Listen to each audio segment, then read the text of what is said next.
Let's go ahead and hear from Mr. Prunes. Talk about a guy full of prunes.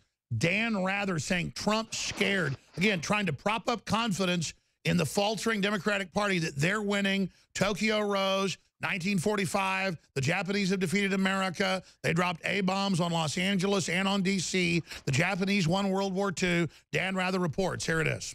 Donald Trump is afraid. He's trying to exude power and strength. I don't think he's afraid of something that Mueller and the prosecutors are going to find out. And what you're seeing time after time is a president who is within himself seized with fear. And that's going to be, you know, a political hurricane is out there to seize for him. We'll call it Hurricane Vladimir, if you will. Now, he's got Hurricane Alzheimer's, Dan Rather does. Again, Mueller says, oh, he might have a letter that Trump was going to send to Comey but didn't, like it's some secret dirt. Oh, a letter that his lawyer said don't send, saying you're full of crap on Russia. Drop it. The president's allowed to tell the FBI director to do that. He's the president. If you don't like it, impeach him or don't vote for him again. They're acting like the president, you know, oh, my gosh, he met with Russians at the White House. It's illegal. Oh, my God, he waved at Putin across a table at a G20. He even drank a glass of ice water. Well, listen, they saw Trump have a hamburger.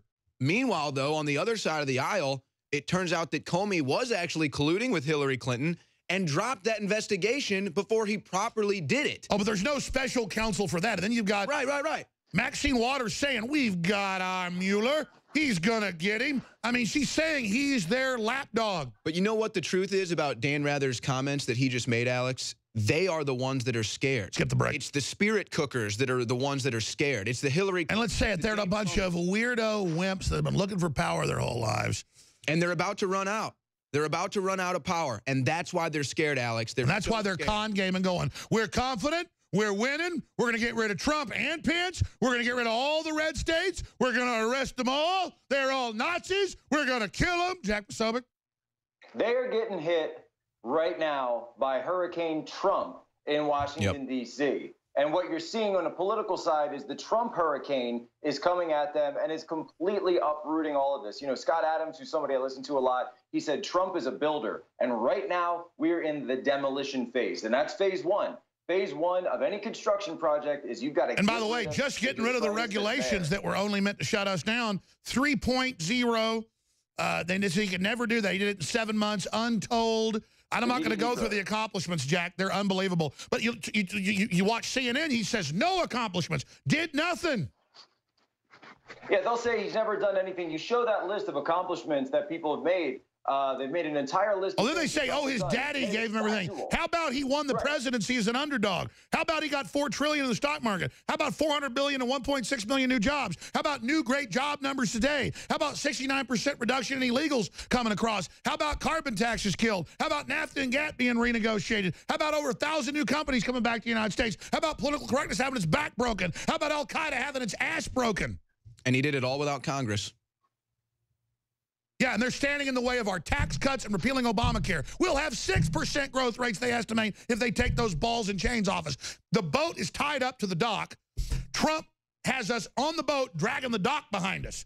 And he's trying to hack the chains, and there's little gremlins like... Mueller. And Mueller, little goblins, biting at his neck and stuff. What do we do, Posobiec? Little shift, the shift head. Yeah, we've got to stand by Trump, and we also have to make sure that we're getting the information to him that he needs in every way possible, by coming up here, by sharing hashtags, by sharing memes on social media. Social media is a two-way conversation with President Trump. He goes on there. He goes on there on his phone, and they're checking on his phone.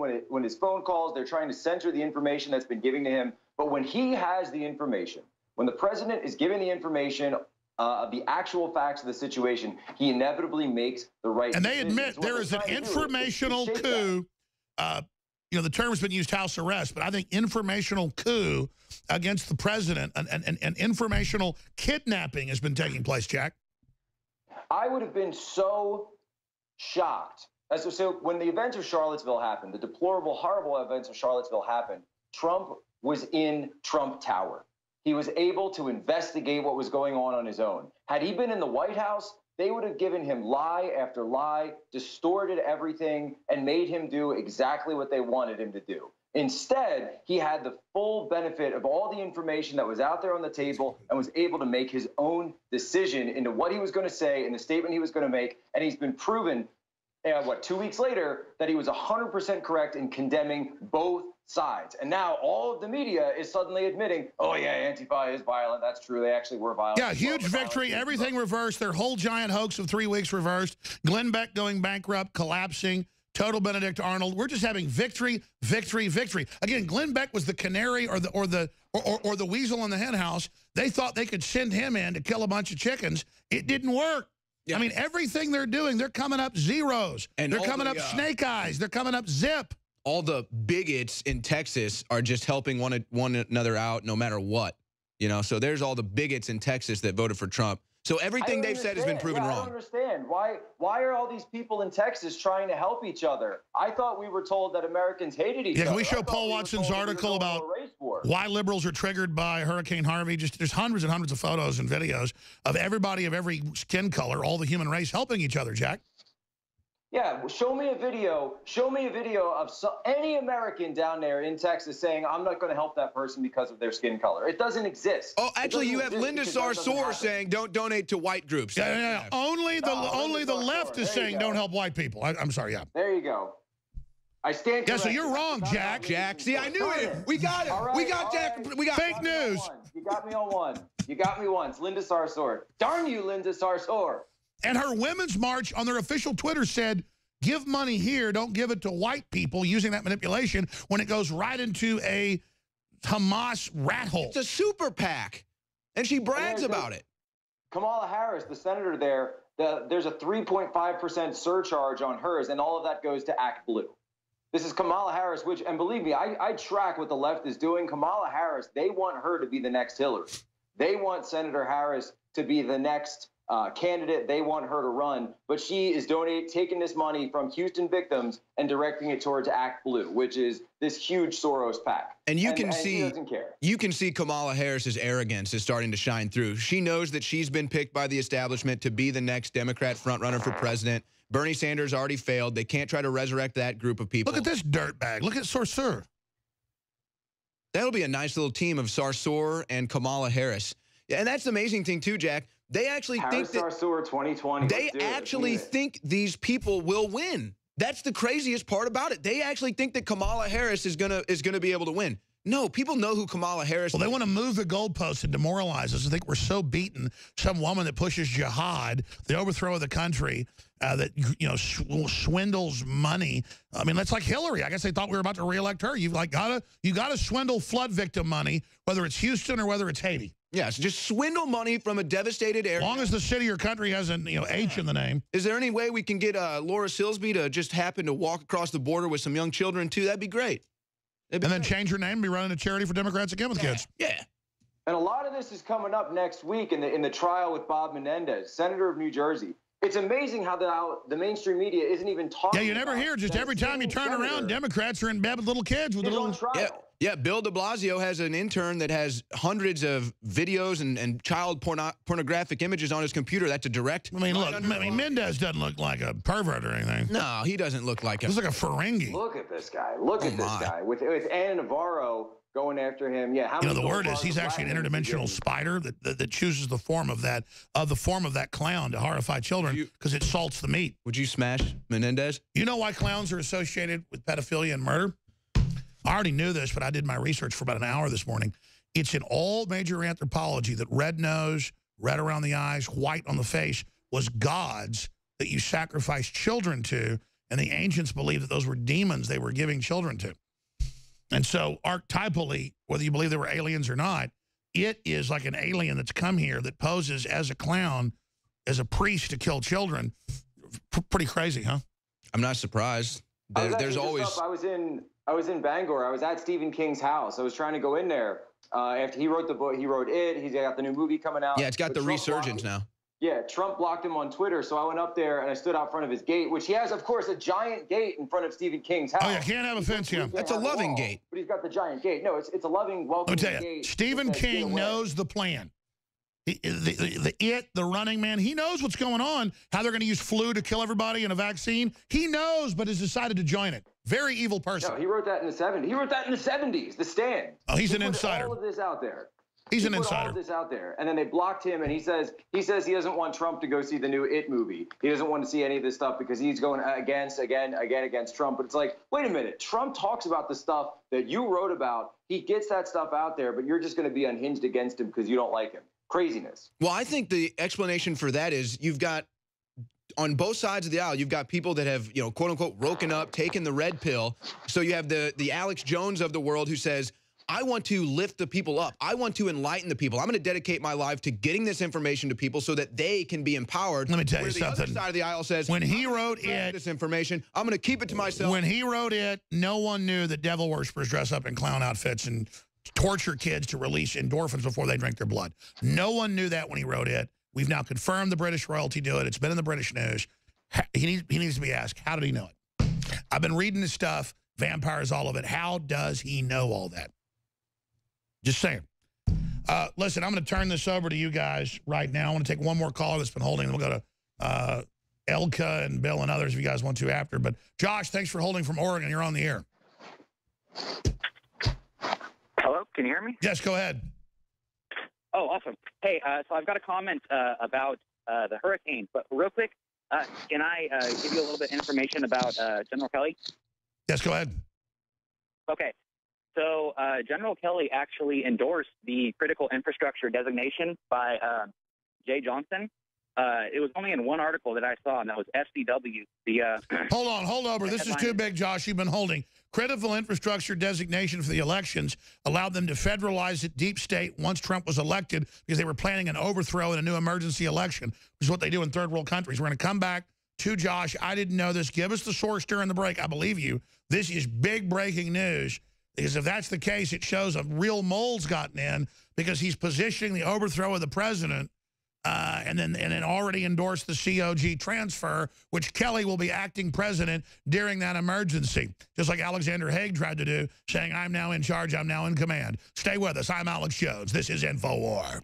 Number one crime in America right now. Number one crime in America right now is identity theft. 1 out of 4. Had it happen to them already, it's the number one crime in the world. It will happen to people you know. Now, here's the biggest thing about identity theft. You have to prove it's not you. You can say, I didn't get that credit card. It wasn't shipped to my address. Well, the address on your credit report is that address in another city. Well, it's not my address. Well, that's what your credit report says. Yeah, but I've never lived there. Yeah, but that's what you filled out an application for an apartment there with your social security number, and you said that was your home. No, but I've never lived there. Well, prove it. Well, how do I prove it? I've never lived there. I've lived in Michigan. Doesn't matter. We've got your social security number, your driver's license, filling out an application at an apartment in Alabama. Well, I've never lived in Alabama. Well, you live there according to this, and you got credit cards according to that, and you bought Christmas presents according to that. You had them all shipped there according to that. It's in your name, in your social security number, your driver's license, and your address. No, but that's not my address. Yeah, it is. No, it's not. Prove it. And now you're fighting for a year, 2, 3 years, proving that $7,000 on that credit card and that $4,000 on your credit card, they're coming after you. They're sending you collection letters now in Michigan. I'm like, but I've never lived in Alabama. It doesn't matter. That's what identity theft does. So identity theft is easier than ever. 1 out of 4, it's already happened to you. You spend a year to 2 years on average trying to prove it's not you, and many times you're not successful. Our identity theft for $30 a month for the Plus plan, for you personally, and the family plan is the way to go, but let's just talk about the personal, $360 a year, even if it was just you, for the protection that you'll never have to prove that. It will happen to you in the next 4 or 5 years. It's going to happen. It's happened to 1 in 4, and they said the other 1 in 4 it hasn't happened to will happen in the next year to 2 years. I mean, come on. It's an ongoing epidemic that we can't stop because we don't have the systems in place. LifeLock is the leader of it. They paved the way, but we're beating them. We've got a better product. We actually had an agreement with LifeLock. We chose not to do it. Why? Their service wasn't as good as the company we went with. That is a fact. Their service isn't as good, yet they wanted to charge us more and charge the customer more, yet it wasn't as good. It didn't provide the same amount of coverage when there is a problem. They got a great name, but that does not mean they've got the best service. All right, we're coming to show what type of service we could have. All right, so ID protection. Number 1, they've got a basic plan for $10, $9.99. So do we, $9.99. The difference is this. Their basic plan only has $25,000 in insurance coverage. Why do you need that? Well, if your identity gets breached and you have legal fees you got to incur, you have time off work you got to incur, you have bills you got bills you had to pay before you lose a house or a car, and you got to pay them, and you're trying to get it reimbursed. Any of that type stuff is covered by the insurance, but LifeLock only gives you $25,000. It's not going to cover a whole lot. We give $1 million in that, even in that basic $10 plan, $1 million coverage. We want you to have the Plus plan, Longevity Plus ID Protect, which is the robust plan. It's basically the LifeLock Best plan with a lot more things. The LifeLock Best plan is $29.99 per person. Ours is $29.99 per person, same price. Here's the difference. We give you everything they give you plus these items. Number one, a Bitdefender antivirus, commercial grade antivirus, anti-spyware. Why? Because your devices are being hacked into. So we want to put the right, they don't give you that, right? So we put a commercial grade, which is on its own is sold for over $100. We give that in this monthly service fee, Bitdefender. They want to protect your thing. They give you a firewall. Again, you'll have a commercial grade firewall on your home equipment so that people can't penetrate and get into your computers, which is how they breach you. Right now, they're coming in, trying to get into my Facebook, and they're trying to get into this computer that's online, and your computer. They have online shopping protection, a safe pay. Online parental controls so that you don't have to worry about your kids and where they're going. You can control different things. It's included. That's sold on its own. That comes with our Protection Plus. A digital vault to store all your sensitive files. So we're talking about cloud storage, but digitally secured, severely encrypted. We were going to launch a product that just was this. Just this product for $9 a month. This is coming with the $29.99. So you digitally secure it, and then it's got true digital shredder. So we love LifeLock. The only difference is we provide more features than they provide, things they should provide, but cost a lot of money. So we can provide all that for the same cost for an individual, but also the family plan, we're going to save you a lot of money, and you really should sign up your family just like they tell you. So we'll save you a lot of money if you do the family plan. So you can get the LifeLock quality from a company 17 years old, but a lot more features for less money. Protect yourself and share this with your family, share this with your friends,